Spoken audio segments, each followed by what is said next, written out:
I picked up this Young Justice comic for a couple of reasons. One, I thought it might be a cringe fest, and it kind of is. Two, I wanted to see what happened to Connor Kent. Three, why is Tim Drake Robin again? None of those are answered. None of those questions are answered. And then look at this. You already know who's the most annoying piece of crap in the book right here. So this is a reboot of Young Justice. Now, if you're mistaking this for the Sweet cartoon, you'll be wrong. It's nothing like the Sweet show. This is a cringe fest, and I feel like it's geared towards kids. And if it is, I think that it would work. I don't know. Creepy old man Bendis trying to write for kids. Yep, that's right. Bendis, the guy who literally ruined Superman, is writing this 3 or 4 creator-owned books, Action Comics, and Superman, and I guess he's getting like 9 more books. All right.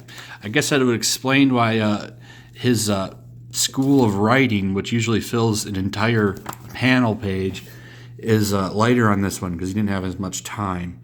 So I wonder if Super Sons got canceled because he wanted to bring Connor Kent back. We'll never know. Superboy Jonathan Kent is ruined. So yeah, we don't find out what happened to Connor Kent. And it's really weird because Robin's in here. Tim Drake Robin is in here anyway. The art's really good. The art in this is really good. We got Gleason drawing it, so you know it's gonna be amazing. I always liked Tim Drake. I just like Robin in general. Like Robin, whether it's Dick Grayson, Jason Todd, Tim Drake,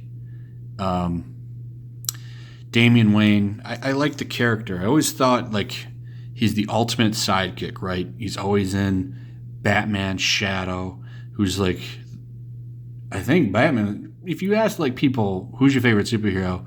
I would safely say probably at least 6 out of 10 times it's going to be that or Spider-Man.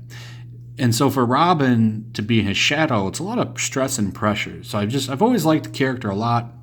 And I wanted to know, well, why is he wearing the mantle again? Because the last time we saw Robin, he was taken off with who was he leaving? I forget her name in Detective Comics. They were going on a road trip. And now here he is without her. And yeah, he's Robin again. When Damian Wayne is Robin as well. But hey, Bendis, right? He don't give a dang. He's like, I don't care about your continuity. I don't care. So, we're going along. And this is what's weird about this is like, so this girl pops up, then Robin just pops up out of nowhere. This guy just pops up out of nowhere. He's like, I'm Teen Lantern. I'm new. This is nuts. Who is Teen Lantern? That's so stupid and cringy. It's happening. But let's double back. Wonder Girl just shows up out of nowhere. And then Impulse just shows up out of nowhere. They're all fighting this alien threat that just popped in looking for Superman. And it starts off with that girl with the shotgun fighting them. Then Tim Drake shows up. And then all those other characters just pop up. There's like no thought to it at all. They're just there. And he's like, somebody call Superman, the Justice League. Call Harry Potter. Who are you? Impulse. Who? Kid Flash. You, any chance you have 411 in this crazy pants? Crazy day even for me. 1 minute I'm running to Canada. Cringe. This guy's cringy the whole time. So all those characters pop up, like, they just pop up. No reason why. They're just there. And it's all just a setup so they could do this. And it was like kudos on like fast-paced moving, but how about like maybe like a little bit of depth on why they're just all in Metropolis at once? Like they just all happen to be there. This isn't New York City Marvel. This is like Superman's territory. There's no reason for them to all be there, but they all are. So it's just like just a cringy kids book. I don't know if I want to say that that's good or bad or what. I don't know. But it wasn't a good time. It's not going to be, man, but what would have been really cool is if we could have had a solid writer adapt into his own version the concept behind like the Young Justice show. Now that show would be a great comic. But they'll never do that because, they don't like money. So anyway, what's going on with Connor Kent? Well, we don't know. They end up getting moved to different universes somehow because of the alien threat that's there. And we see they're on this world, and Impulse is like, where am I? And then all of a sudden, out of nowhere, Connor Kent pops up. After years of being gone, by the way. He's been gone since the New 52, I think. No one knows where he is. No one even knows who he is, actually. But all of a sudden, they know who he is, right? Like, what are you doing, Bendis? So, like, in Detective Comics, future Tim Drake comes to the past, which is a great storyline. And he's like, where's Connor? And Tim Drake says, who? He had no idea who he is. And that's because of the whole doomsday clock, tampering with stuff with Dr. Manhattan.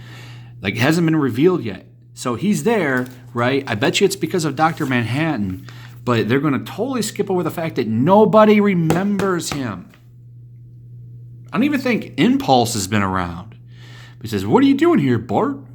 Connor, Superboy, that's a good question. And I promise I'll answer it as soon as you tell me how. How what? How did you grow a beard?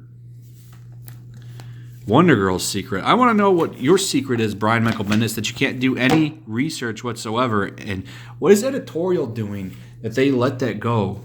That's like a good plot that's totally ruined for the Superboy return. Like they could have saved him, or maybe done it like what they did with Wally West, where Flash remembers him, Barry Allen remembers him, and they had that really cool moment. All ruined because of Bendis. How does this old creepy dude get to go in there and just totally have his way with the entire company? I really don't understand it. I mean, didn't they calculate his sales or anything and see that, he's not that big of a deal anymore? I just don't understand it. And I don't see this taking off. This is garbage. And I'm really disappointed that I spent $5 specifically to find out what happened to Connor Kent and why Tim Drake is Robin. And I got nothing. Instead, I got more questions to why they're ignoring the things that happened only like half a year ago. So this is comics, and this is what confuses people, right? Like, jumping into this, you see all this, and then if you were to go read some of the other comics, you would be like, what the hell's going on? This doesn't line up. It's a joke. So I don't recommend this. In fact, it gets hit.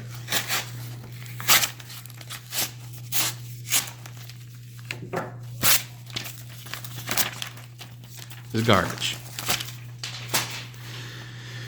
So, yeah, let me know what you thought about this disappointment. Maybe you're disappointed in this video. Like and subscribe. Hit that notification bell. Check out the links in the description. You got a link to my Patreon. You got a link to my Stream Me. You got a link to... my Twitch is in there. Yeah, so hit the notification bell, like, subscribe, all that good stuff. And I'll see you on the next one. Peace.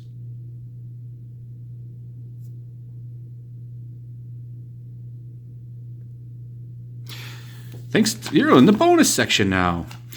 So I'm just going to talk about some stuff for 1 minute so I can hit 10 minutes. You don't have to watch this. You don't have to watch this part. I just want to hit 10 minutes.